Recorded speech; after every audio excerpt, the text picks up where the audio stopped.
Big Brother, mainstream media, government cover-ups. You want answers? Well, so does he. He's Alex Jones on the GCN Radio Network. And now, live from Austin, Texas, Alex Jones. All right, I want to go back to Debbie, who I've been cutting off. I should do whole counter seminars to not just leftist and foundation seminar callers that for at least 25 years call in with talking points to major national shows. And that's come out in Congress. It's admitted. Soros himself has spent, what I know of, tens of millions just on seminar callers. That's a conservative number. He spends billions a year on different things, obviously. Jihad operations, right-wing Nazi overthrow operations, mass criminal activity operations, you name it. I mean, he literally is beyond a Spectre commander from a James Bond movie. He actually does reportedly have cats. I guess maybe the character's based on him. But talk radio, I've been told by local hosts, I've been told by folks that I've known for 20 years, I've been told by staples around the country that they're called in the last 2 years and told, you stop bashing Obama, saying there's a criminal takeover, saying all this stuff's really happening, or you're going to be off the air. And people are like, but I have top ratings, I'm popular. They go, it doesn't matter. And some of them go along with it. Some of them don't. And this is what's happening. They do not want you to have any communications medium. And they're getting rid of most people locally. And they're trying to get Clear Channel to axe Limbaugh and a bunch of other folks on their contracts. And Limbaugh, I know, is not perfect, people, but the point is, if they can kill talk radio, they can kill it all. And they've told Matt Drudge and others, the Supreme Court, that this is happening next year. Well, I'm seeing it go on. And I'm seeing them play every dirty trick they can to shut off our sponsors. Well, you know, I saw you trying that years ago. I said, you know what, I'll just direct sell myself. See how you like that. I mean, I adapt. I overcome with God's good graces with the brain God gave me. But, Debbie, let me guess. Give us some of the topics you call in with when they call you a conspiracy theorist. Like when we said 2 days ago these guys were jihadis and we were conspiracy theorists. And so that's what they do. If you say the sky's blue, they say that. It's a trick. And then let me guess, and correct me if I'm wrong. Don't disagree with me. I know you won't. But do they act like they're kind of conservative, kind of liberal? Because that's the new disinfo op, is this wishy-wash thing. And then they sit there and really squat on top of the conservatives and then screen the calls to try to get the liberals on. Go ahead. Yes, that's exactly what they did to me. And then I got angry and I said to my husband, do you believe this? Did you hear how I was treated? Mm-hmm. Yeah. And I would get angry and he would go, well, you know, they have to play kind of the middle. And I was like, but let me finish my point. Let me at least answer like he lets everybody else answer, but they hang up on me. And real quick, man, it's a playbook. I've talked to probably, let's not exaggerate, I've been to some of the big conferences and stuff. In fact, a couple of them I didn't announce I was at just so I could really talk to people. Everyone's being told, you do this or you're fired. So this is what they do. And it's not both sides. People don't want that. They can get MSNBC if they want both sides, a pack of liars. If you talk about what's happening in this country, they fire you. They don't care about ratings because the big hospital groups and others don't want Obamacare repealed. I know for a fact, I'm not going to get into it because it's off record, the fact that I was told all this stuff, so I'm just going to shut up right now. Just know what's going on, people. It's big, okay? People wouldn't believe the amount of money being spent. In fact, it's actually a racket now to put me on the air for 6 months, which is fine, to actually have these people come buy out the time to get me off air. And then as soon as that money goes up, the stations put me back on to get the money again. So I say, fine, let the stations do it to survive, whatever. I'm just telling you, folks, we're dealing with a criminal operation. Go ahead. I tried to tell them about the flu shot fraud. My father-in-law was Dr. Richard Whelan from Valhalla, New York, who died in 2011, who told me, never get a flu shot. Same as Dr. Group. And I brought that up on a show when they were talking about the vaccines, and they were like, oh, well, there's no proof that there's... Ma'am, stay there. You held so much. I'm going to let you finish again, then more calls, and then I'm going to Paul Watson. I'm going to go to a few more calls, and Paul Watson will take calls with Paul Watson. I start hyperventilating and ranting when I talk about how the system's trying to kill talk radio, the war on talk radio, the war on free speech, the war on internet free speech, how they are purging local hosts around the country with advertising money. I mean, it is really, really, really a big deal. And I'm just too classy with stations we worked with for decades in some cases when I'm told stuff off record to divulge it. But I tell you, one has to wonder if this stuff's legal that's going on. But it's going on. And it's going on because we're hurting the globalists. They used to think we were a joke. They don't think we're a joke now. And again, I want to be clear. Not Alex Jones. It's the thousands of hosts around the country. That's why I told people forever. If you got a business or whatever, you're successful, you got to go buy time on a local AM or FM that's got some decent ratings. You can buy time on the weekend for nothing. Start telling patriots about it, and that one show can organize a political movement in your town or city that has a big effect. Well, the globalists now know about that, and they are fighting that tooth and nail. Because believe me, when tyranny comes in, people really start listening to patriots. Now, I'm one of the biggest fish in this fight, so a lot of what they do to me bounces off. Though they've got their licks in, but my scars make me strong. But believe me, I know how real this is because I've dealt with these people for a long time and all the sellouts. You know, our big problem isn't the evil people. It's all the sellouts that know what's going on and apologize about it and go, gosh, it's really real.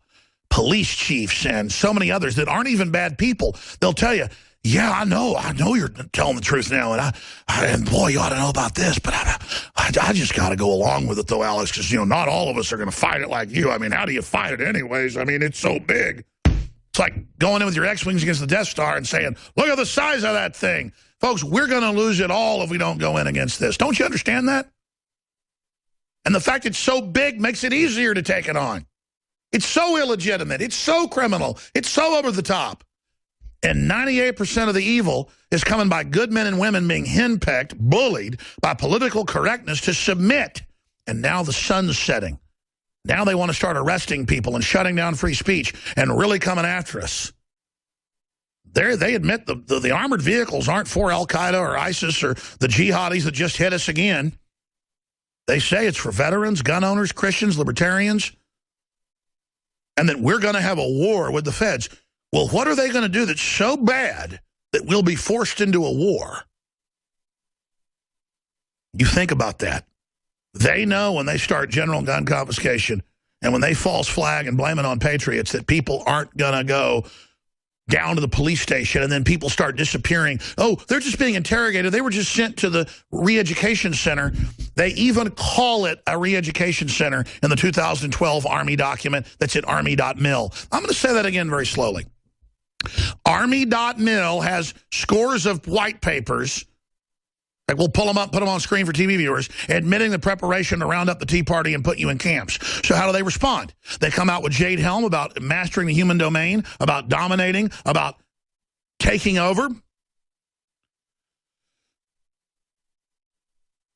And then we say, look, it's more conditioning for a takeover down the road. And then they misrepresent and say that we're saying that the military's going to take over and kill us this summer, and then it doesn't happen. It's all disinfo hoaxes. Army Regulation 210-35, Civilian Inmate Labor Camp Program. Boom, that's one of them. Also, just type in re-education camp Army document. That'll bring up that resettlement document. Here's a new article, just went up on Infowars.com. Muslim migrants display open or die banner at Macedonian border, attack police. Open or die. Greece and Macedonia, formerly part of Greece, that's where Alexander the Great came from, are not letting them in. Turkey is as a direct conduit. And they are killing and attacking people. Open or die. Submit or die. And look, all military-age men wearing their designer clothing. They want to make their mark. They want to be a man. They already had their jihad in Syria. Now they're coming to the West. And the people running the government, not the soldiers, but the ones running the governments, want to bring them in so they can then dominate and control the population. Debbie, I've been ranting over you, then I'm going to Watson, and we'll take calls with Randy and others while Watson's on. But you being censored, trying to call and talk radio as a conservative, this is done by design. You know it's not just some goofy host. This is a trend by design with big advertisers mainly in healthcare, insurance, and banking, and governmental, saying we will not sponsor you if you have True Patriot programming on. Go ahead. Yep, no, absolutely. I basically covered as many points that I could think of while I was on hold, but I just want to say Merry Christmas and God bless you all at InfoWars, and thank you so much for all you do. You really are fantastic. I adore you. Well, no, man, please don't thank me. I want to explain something. I know this is a death battle. I mean, I've risked my life. I know it's real. I've been there. I've seen it. I've been attacked. I've been threatened. They've tried to buy me off. I mean, I know we're going down. We're being taken over. How could I sit here and not be crazed? I mean, to control myself and watch the country killed in front of me where my kids live takes a lot of control. I'm a realist. And so as a man, all I'm doing is trying to defend my family. That's normal. So don't thank me for doing the self-preservation move. That's why I get so angry at other men. But they just don't see themselves in the role of being involved. They think other men do that. They're little boys. And I'm not putting those men down. A lot of those guys will get in a fight with you if you look at them wrong, but they wouldn't get involved politically if their life depended on it. They got all the trappings of being a tough guy, but when it comes down to their country itself going down, where are they? What are they doing? Let's go to Paul Joseph Watson with his daily update with us. Paul Joseph Watson joining us from London, England. Paul, so much has unfolded. You've got a new report out. I knew you'd have a bunch of stuff you were working on. You can now break it here on air. I will tell you, I was talking to Biggs during the break. They had confirmed that in Dearborn, when the attack happened 2 days ago, fireworks were shot off. Two separate groups of people. Now they've got other groups telling them fireworks were shot off. Allah Akbar was announced and even played on loudspeakers. So this is really getting bad. Paul Joseph Watson. Well, why would they be celebrating an act of workplace violence, Alex? I mean, that makes no sense, right? So now we know the female attacker pledged allegiance to ISIS right before she launched this massacre.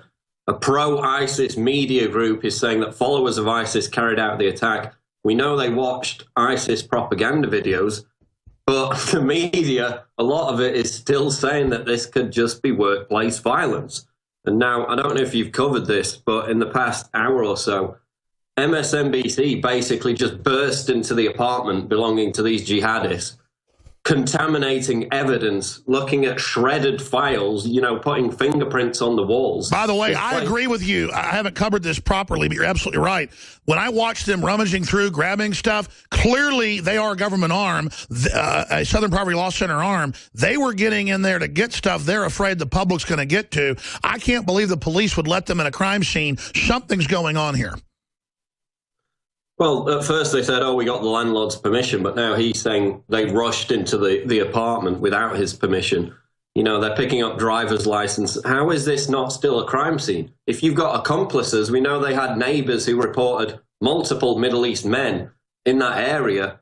How do they not know that other accomplices could have been in that apartment? Now they've contaminated all the fingerprints. It's a cover-up, It's completely ludicrous. And notice who they sent in, MSNBC.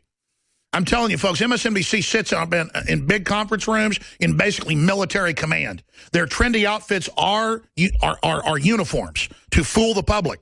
Okay, you know, the cute little shirts and all of it. Literally, folks, they are in military meetings with the CIA, okay, and top government psychiatrists. This has even come out to jack, so is CNN. I cannot quote to you enough of how sinister these people are. Go ahead. Well, another thing that you're going to love, Alex, and this is on my Twitter page. If you just scroll down a little bit, they can throw it up on screen. The New Yorker came out with its new issue for December 14th, and it's a drawing, it's a cartoon of two Americans buying assault rifles, and they're white. This is supposed to represent what happened in San Bernardino. It's a white couple shopping for assault rifles and groceries. I mean, completely ludicrous. And again, you go back to, for example, Salon.com. You know, after the Boston bombing, Salon.com said, quote, Muslims don't need to apologize for the Tsarnaevs. But after the Dillon Roof Charleston massacre, they said, quote, white America must answer for the Charleston church massacre. Now, what are they saying in the aftermath of this jihadist slaughter? Again, go back to Dillon Roof. They said, quote, white America is complicit. So Islam must answer for the attacks and is complicit according to their yardstick. Yeah, but this is what they actually said. Saeed Farouk is an American. Let's stop the Muslim debate and take a close look at ourselves. Meanwhile, he's watching ISIS propaganda videos. He's radicalized. He goes to Saudi Arabia. They're pledging allegiance to ISIS online. But again, it's nothing to do with Islam, the religion of peace, which again is completely disproven. Now, let's remember, this is White House connected, Southern Poverty Law Center connected, Media Matters connected Salon that has written 5 articles I know of saying that pedophilia is loving. Oh, yeah, they've completely jumped the shark at this point. But again, it goes Let's back just to remember, the video let's just remember that they don't think pedophilia is a big deal. No, exactly. They think it's an alternative sexual lifestyle, and they give platforms to wannabe child molesters to say that, and it's trendy. It's liberal. But now, of course, the report this morning was that a CNN analyst speculating that Farouk may have found the Christmas party offensive. There's also a report saying that he had an argument with a Jewish person who was critical of ISIS and Islam. Yeah, the first guy he reportedly blew away was the old Jewish guy. Yeah, he's dead now. So they're going back to this rhetoric about, well, maybe if he was offended, then it's somewhat justified, like the Charlie Hebdo cartoonist massacred in cold blood. Maybe they were provoking. Yeah, he saw a Christmas tree. He saw a Jew. He had to do it. But it gets even more serious when you understand this article, which ties in with it, which we can discuss more after the break. Universities deem Secret Santa mistletoe colors red and green to be politically incorrect. Yeah, I skipped the break. And I know you're focusing on this. Islam, radical Islam admits, ISIS admits, it's allying with the left and the feminists. This is the most oxymoronic, gibbering weirdness I've ever seen. But they're now really doing it across the country. Ban Christmas. You better not have a secret Christmas party at a college or the dean's going to expel you. And meanwhile, the Attorney General has come out and gave a speech yesterday to a Muslim group. She didn't go comfort the dead's family. You know, she went to comfort the Islamicist and says that she promises to criminalize speech and says they will go after people criticizing Islam. I mean, what a dirtbag. Sorry, go ahead. Yeah, in line with what's happening in Germany, where they're going after people on Facebook who express criticism over the refugee invasion, going after them with a secret Stasi. But again, going back to this Christmas issue, you know, for about a decade or more, liberals have made fun of the war on Christmas.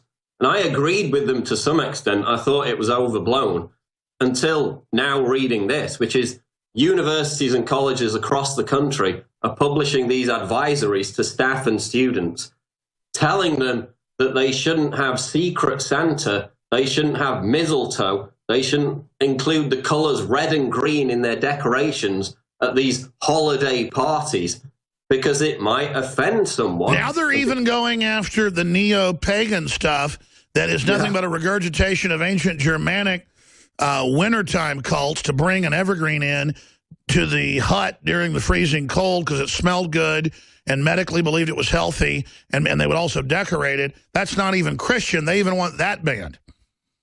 No, even Santa. Using the term Secret Santa is now inappropriate. They say that you've got to call it practical joke gift exchange or secret gift exchange, because saying the word Santa might offend somebody. It might trigger somebody, and it might force them to, you know, curl up in a ball in their safe space. So this is Ohio State University. It's Cornell University, UT Knoxville. They're all imposing these guidelines saying that these things are offensive, which is funny because 3 days ago on Twitter, I predicted that they would start saying mistletoe was rape culture. Now, that's what they're doing because they're saying that people may feel excluded from that. And again, this all sounds crazy, but it's meant to be crazy. They've got to be able to ban whatever they want because they control reality. They say what is allowed to exist. It's called cult-level brainwashing. Yeah, and remember this Halloween. I mean, this happened at Yale, where they surrounded the professor in a group, in a mob, and basically shouted him down, screamed and cried and wailed because he said that wearing a Halloween costume like a sombrero or whatever was not cultural appropriation, and that you should not take offense to it. And but then when a woman says she's black and she's not, which is cultural appropriation, that's okay. It's just total la-la land. Friendly. So, I mean, at least these lawmakers in Tennessee are speaking out against it. They're calling for the chancellor to resign after they issued these guidelines. So we'll see what happens. But, you know, maybe they're right. I mean, after all, Farouk, the San Bernardino shooter, might have been offended by the Christmas party. So we should probably ban Christmas so as not to be insensitive to the jihadists, because they are special snowflakes. They do have feelings, and we should cater to them by banning Christmas. So I actually agree with this, Alex. And let's expand on that. This just in from Adon Salazar, Infowars.com. War on Christmas, proposed city ordinance would ban Christmas caroling. This has been done in Germany and in Italy in some areas. Holiday revelers into free speech zones or safe places. We have new footage at a university in London, the University of London, where even a leftist group was not even allowed to speak about the issue of Islam to an Islamic group that they were helping bring in. And the Islamists just began to scream and yell at them and shut the meeting down. And the school basically agrees. Shut down free speech, that's good. Residents of the town in Florida may be fined for performing Christmas carols on public sidewalks if a proposed city ordinance passes. But see, you're allowed to have free speech. A citizen is warning city commissioners in Winter Park, Florida will vote later this month on whether to pass an ordinance regulating street performers and creating designated public performance areas. See, there you go. Paul Joseph Watson, the tyranny is coming in like a flood. Let's talk to Randy in Canada. You're on the air, sir. Go ahead. Yeah, hi, Alex.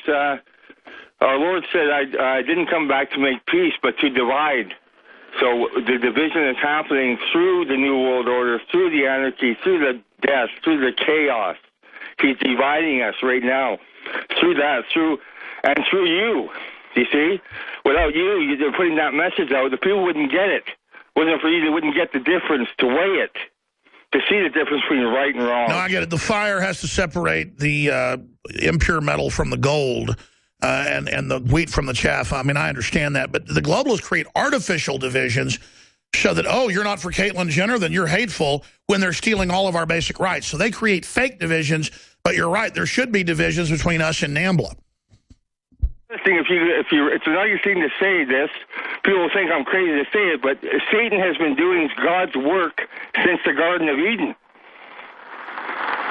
Well, God's work is free will, so of course Satan is an agent who basically allows that free will to be tested. I hear you.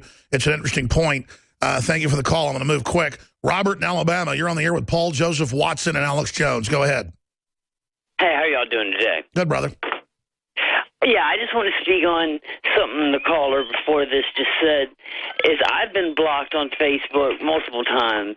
I repost and retweet everything y'all have to say, and every time it's the same message, improper content. And don't you think it's a little bit of a coincidence that right now when everybody's just waking up, when everybody wants to be free, that all of a sudden now Christmas, they want to take it from us too. Absolutely. Well, sir, here's what's happening, just so you know. People say don't use Facebook, they can censor you, and they do improperly apply their rules. It's not fair. It's unfair trade practices, in my view. But we will still use the platform because we reach the sheeple there. Our reach in just the last month has quadrupled and is set to quintuple by next year just on the platform of Facebook. So despite all their censorship, what you do is you change our headlines, you copy our text into your own deal. That will get around a lot of their bots. You jam them. You put our text up on your own website and send that out. You test enemy operations. Literally, this is enemy operations to get the transmissions through the picket line. And so that's how you counter them. It's how you deal with them. But yes, all of it. But we operate in these platforms because these are the electronic battlefields. Great point. Paul Joseph Watson, we've dealt with a lot of this. It gets worse and worse. That's why we're going to expand our offensives in the face of their activities. Well, Facebook's been caught deleting posts that are, quote, sarcastic towards ISIS. They suspended access to your account for days because we posted an image of an ISIS militant alongside a news story. So there are always those kind of snafus. my posts get reported all the time for, quote, nudity, when it's just a link to a news article, no nudity whatsoever. But the good news is they don't normally delete them. So when people complain en masse, it forces those kind of algorithms to reset themselves. And, you know, if you throw mass outrage at it, then they're not going to implement that as a policy. So I think it's getting a bit better than it used to be on Facebook from what I've seen. Absolutely. And again, we're just reporting on what's happening. And we struck back. We fought back. They've backed off some. So is YouTube. YouTube just sent us an award, and there are, you know, a million subscribers or whatever on one of our channels. So there are a lot of good folks there, a lot of bad folks there. That's why we have to dominate the marketplace of ideas and not let them censor us. They're afraid we're becoming mainstream. Paul Watson, great job. We'll keep watching your reporting this weekend at Infowars.com. We've got economic news coming up and your phone calls. I'm Alex Jones. He comes on every 2 or 3 weeks. Last time he was on, he predicted that the job numbers coming out would be worse in the next month, and that indeed has happened. Also, coming towards the United States like a runaway freight train is the full implementation of Obamacare next year. We've seen overall about a doubling of premiums in the last 2 years, but the real hammer comes down next year, and that's a story out of the LA Times. We're going to be going over that with Peter Schiff as well. Quite frankly, when he comes on for 20, 30 minutes on economic news, it's interesting, it's informative. A lot of his predictions have come true. Peter's really interesting, though, just on politics in the world in general. So I want to invite him back up next time to spend maybe 15 minutes on economic news, but 30 or 40 minutes on other issues, because so much is happening in the world and it's all tied together.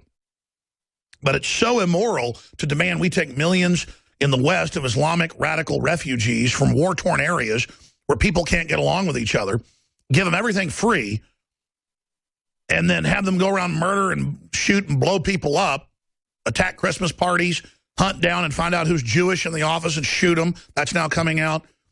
And then the media tries to cover it up. I mean, why is our media allied with radical Islam? But then would attack the wrong country after 9/11, Iraq. I mean, it's just crazy. But socialists are allied with other totalitarians, and radical Islam is totalitarian. We're going to talk to Peter Schiff about that in a moment as well. I know he probably didn't know he was going to get into that, but he is. And then, of course, your phone calls into the next hour with David Knight and others hosting the 4th hour today. And then I'll be back this Sunday, Lord willing, 4 to 6 p.m. Central. Briefly, if you want to support the broadcast, get high-quality products, and get the lowest prices ever to introduce yourself to the high-quality nutraceuticals, the high-quality Patriot apparel, the high-quality water filtration systems, the powerful films and books, and so much more, go to InfoWarsStore.com or InfoWarsLife.com. That's the subdomain for nutraceuticals. You can find the specials right there. And there's a bunch of specials that have already ended this week. The free shipping I've extended out until December 18th. And then $9.95 colloidal silver makes a great gift as well. That is for internal or topical, obviously. That ends today. That is unprecedented. 30% off X2 Nation Iodine.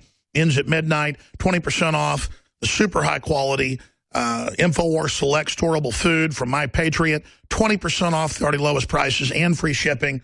No one can match that. I've only offered that special 2 other times.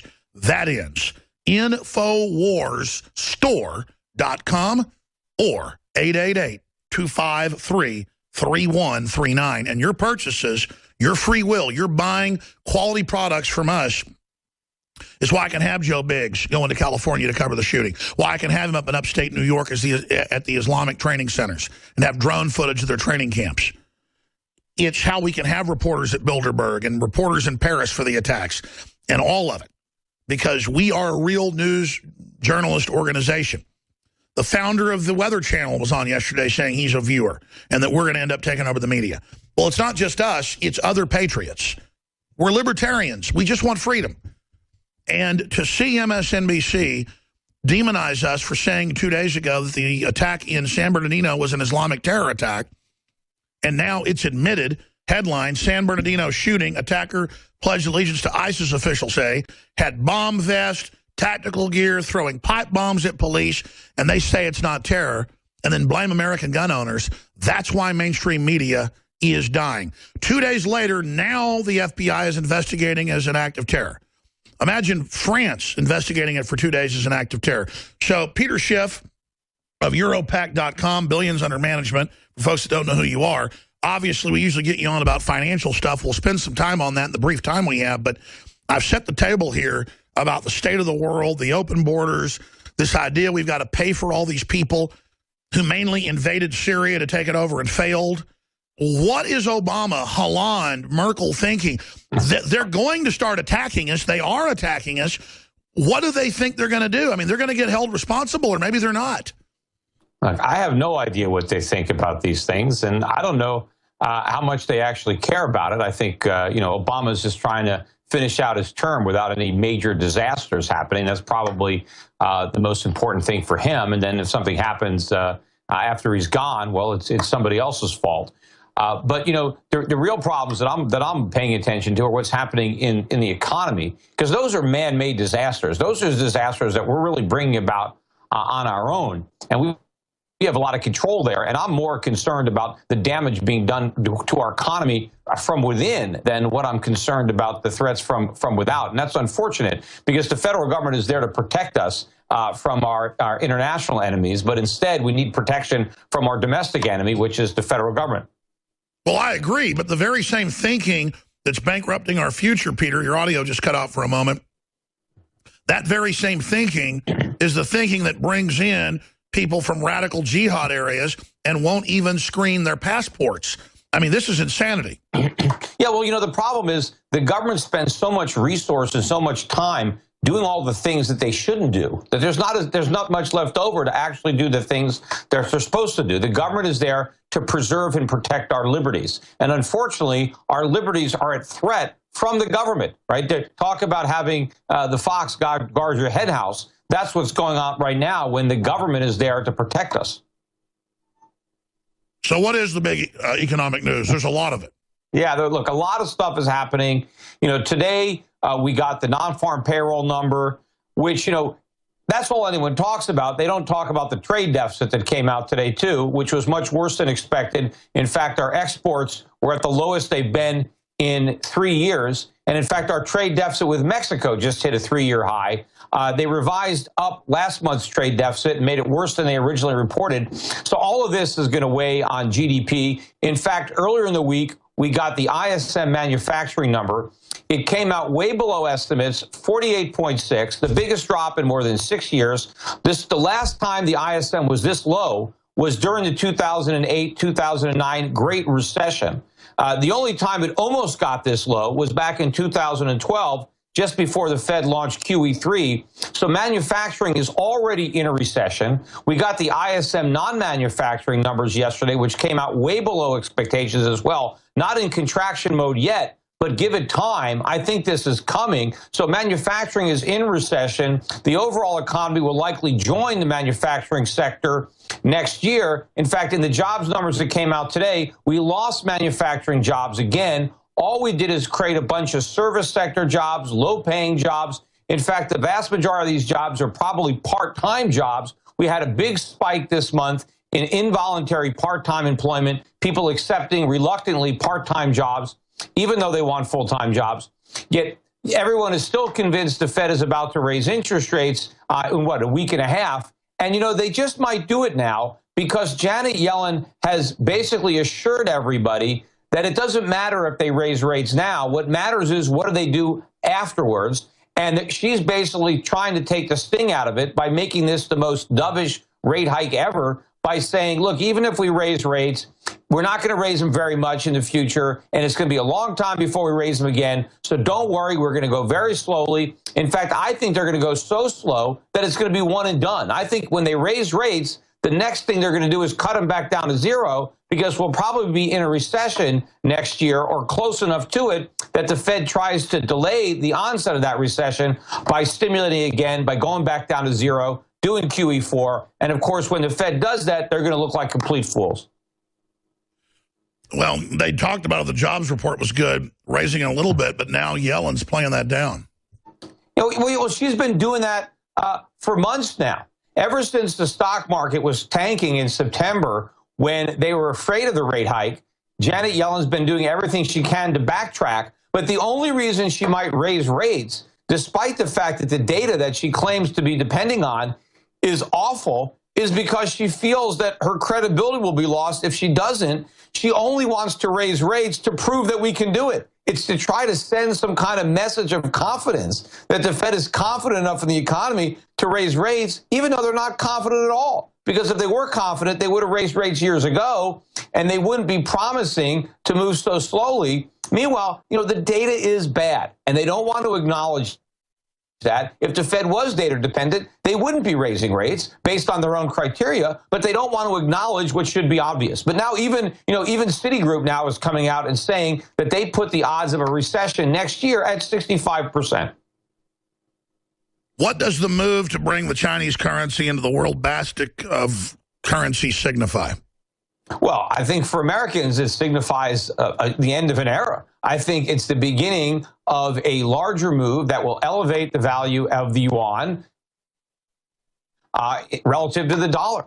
And I think anything that threatens the dollar's dominance as a reserve currency is a threat to our phony standard of living. I mentioned earlier that we had a larger than expected trade deficit. Our trade deficits are enormous. And what we do is we give the world the paper that we print for the goods that they produce. And it's not an even swap. We get things of real value, and they just get little pieces of paper. But as the world wakes up to reality, they're not going to want our paper anymore. They're going to realize that it's not worth the paper it's printed on, and then it's going to be impossible for us to import the things that we need. It's also impossible to produce the things that we need because we don't have the productive capacity. We don't have the factories anymore. We don't have the workers that even know how to operate the machines, assuming that we had them. So the economy is all screwed up, and it's not prepared for what's about to happen. But what's going on with the Chinese yuan is a step in that process. Going over the economic numbers, the ISM and others, does that just confirm what you thought was going to happen, or does it change your prognosis in any way? No, it confirms it because this is all weak economic data showing the weakness underlying our economy that everybody wants to ignore. Meanwhile, people were expecting much more money printing coming out of the ECB, and Mario Draghi yesterday didn't deliver that. And we had a huge drop in the dollar against the euro. The dollar lost about 3% in one day. Gold has had a little bit of a muted reaction yesterday. Gold was up about $10 yesterday, but now it's up more than $20 today. In fact, gold is now over $40 above its low yesterday morning. We're seeing big moves up now in gold stocks. And the last time I was on this program, what I told you about gold is that I believe that regardless of what the Fed does, whether they raise by 25 basis points or not, gold prices are going higher because it's already fully discounted into the market. In fact, I believe more rate hikes than are actually going to be delivered have been built into the market. Lots of people have shorted gold on anticipation of a rate hike, and I think they're buying the fact beforehand. They're not waiting for the Fed to hike rates to start buying. They're already buying and think by the time the Fed does hike rates, if they do in a week and a half, prices could be considerably higher from here. In the meantime, I think the dollar could go down. And what nobody is paying attention to is while everybody's pretending that everything is great in the U.S., the economic data is actually stronger now in Europe than it is in the United States. That's how bad our data is. So our Federal Reserve is talking about tightening, even though our data is weaker than the European data, and they're talking about more stimulus. So I think what's going to surprise everybody next year is the fact that the Europeans have to slam on the brakes. We're the ones that are going to be stepping on the monetary gas. And so the dollar is going to be the weak currency, and gold is going to be the primary beneficiary of that. I want to take a call for you. Richard in California has a question about silver. Richard, go ahead. You're on the air with Peter Schiff of Pacific Pac. Go ahead. Euro Pacific Pac. Go ahead. There, Alex. Euro Pacific Capital. Peter? Yeah. Yes. Yes, go ahead, caller. Hello there, Alex and Peter Schiff. It's good to talk to you both. I have a few points, but first one is on silver. What do you expect silver to do? I keep hearing the word that silver is supposed to be the new gold, but I wonder why and how and what way.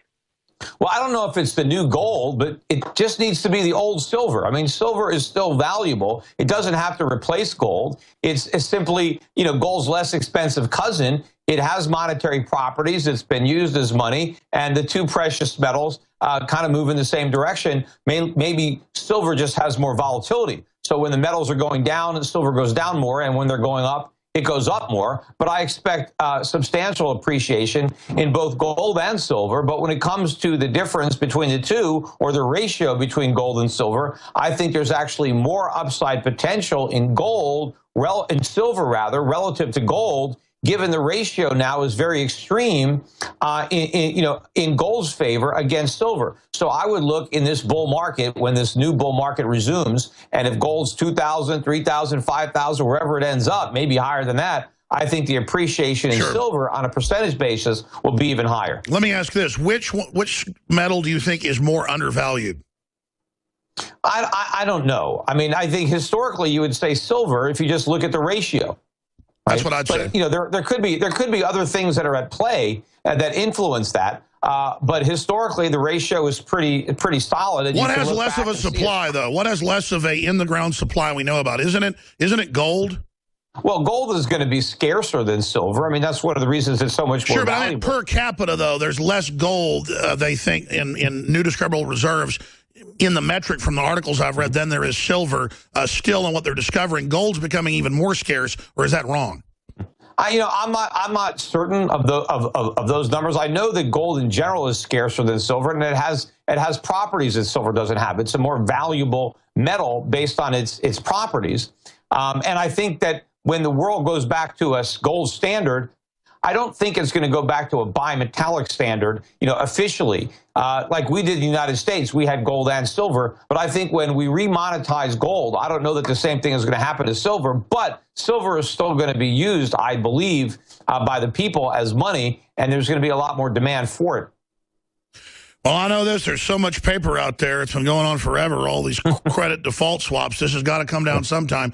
Richard, thank you so much for your call. When we come back, I'm going to try to go to some other calls here. I'll do some overdrive, too, to finish with everybody's call. People that are patiently holding, like Dante, Jared, James, Sean, and others. But in the minute we've got before break, Peter Schiff, what else is on your radar that you think people should know about?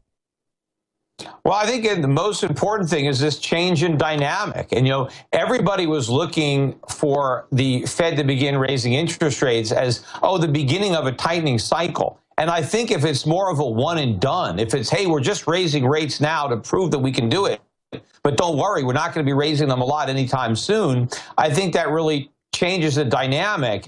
And, it was very interesting because Janet Yellen was asked a question yesterday. She was testifying before Capitol Hill. And somebody asked her, what if we are in recession next year? What are you going to do? What are your tools? And what Janet Yellen said was, well, if it turns out that we raised interest rates, we'll just lower them. And then because, quantitative easing worked so well in the past, we'll just do it again, which shows you how clueless she is. Because if we are right back in recession next year, that proves that quantitative easing didn't work. Absolutely. Europac.com, Europac.com. Euro Pacific Capital Inc., the head of that. Peter Schiff, our guest. He'll be back soon with us. We're going to come back with your phone calls. Stay with us. All right, Mike in Wyoming, Sean in Israel, Jared in Kentucky, Dante in California, James in Texas. I'm going to get to all of you in this little 6-minute segment, the next 5-minute segment. Then David Knight's taking over. It said on my sheet Leanne, but it's David Knight. I think Leanne's going to be on too. 4th hour of the nightly news tonight, 7 o'clock Central, prisonplanet.tv. And then don't forget, I'll be back this Sunday hosting 4 to 6 p.m. Central Standard Time with the Sunday transmission. I'll be hosting this Sunday. I host about 2/3 of the time, but David does a great job as well, and a lot of folks appreciate him being on air, so I enjoy having him fill in because he gives different perspectives. He agrees with most of my worldviews, but he has a lot of research. He gets into things I don't get into, so that's always a big compliment to the show, but I'll be hosting this Sunday.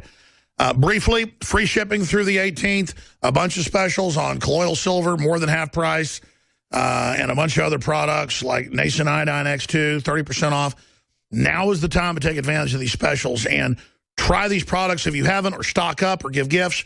I want to thank you all for your support. You make this very expensive operation possible. But where can you say better bang for your buck? Get high-quality discounted products and find the tip of the spear of the InfoWar. InfoWarsStore.com or 888-253-3139. Since he's overseas, let's go to him first. Sean in Israel. Go ahead. You're on the air. Thanks for calling. How are you doing, man? I'm doing all right. What's your take on the situation? Okay, first of all, when first I heard about the shooting, I mean, I hope, nobody will get hurt, but eventually when the news started coming up and the name of the shooter came out, that was pretty much clear what's really happening. And it was also very clear, and I know I have many American friends who have traveled a lot to the States. I actually worked a few years back in the States as a camp counselor, so I pretty much know how things work. And when President Obama started saying we can't know that it's actually a terror event and all of that, I mean, this was... Exactly. When they said we can't ever tell, he was setting the narrative because they knew. Now, the worst part is, I mean, I'm following your channel for quite some time, and I really love your work. You're doing great work. But here's something you might want to try and consider and check it out. All those reports you're having about American caliphate, this kind of work was actually kind of done in Europe by an Israeli reporter. Now, what he did, he's an ex-Shabak, he's an Israeli reporter working for Channel 10. He did a documentary of 2.5 hours in 2012. Now, what he did, he's an ex-Shabak agent, which is something like the FBI and Homeland Security. So he can perfectly pose as a Muslim. Perfectly. I mean, how to... No, I understand. I mean, that's like your internal, like Mossad, CIA, and then Savak's like internal FBI or MI6 or MI5. So what he does, he goes to European countries and goes to Muslim communities over there in Europe. Now, because he's speaking Arabic, he poses perfectly as a Muslim. He wants to get their take about the situation, how it is to living in Europe. Again, this is from 2012. He wants to hear their story. And almost in every case, they tell him, we're going to take over. We're going to kill. We're going to do suicide attacks. We're going to take the daughters. We're going to take Europeans for Actually, I'm aware of those reports, and that's what a lot of these people say on TV. It's what their imams say. The head imam of Jerusalem is saying this kind of stuff. I mean, this is pretty much mainline thought now, and I guess this is a new invasion or something. Where do you think it's going? I'm real sorry for the Europeans. They have no idea what's going on. They have no idea. About a month ago, I'm not sure if you heard about it, about a month ago, there was a cargo ship that was caught in Greece. Now, this cargo ship was carrying supplies for poor refugees. They found 17 cargoes filled with weapons, explosives that was hidden inside those cargoes. No, I know. It looks like that's the false flag as they're letting a huge jihad force come in. All hell's going to break loose. Then they declare civil emergency. I think our governments know, though. Very scary. It's worse than I thought, though. We're going to come back, jam in more calls. David and I can get to everybody else. I just couldn't cut that caller off. It is crazy, I'm telling you. Continuing with calls, Mike and Jared and Dante, you're up next. Let's go ahead and go to Mike in Wyoming. You're on the air. Go ahead. Yes, hi, Alex. I don't know if you caught O'Reilly's show yesterday, but Trump, I don't know. I think he must have scouted O'Reilly's show, and he wanted to sound extremely radical, and he made wild statements about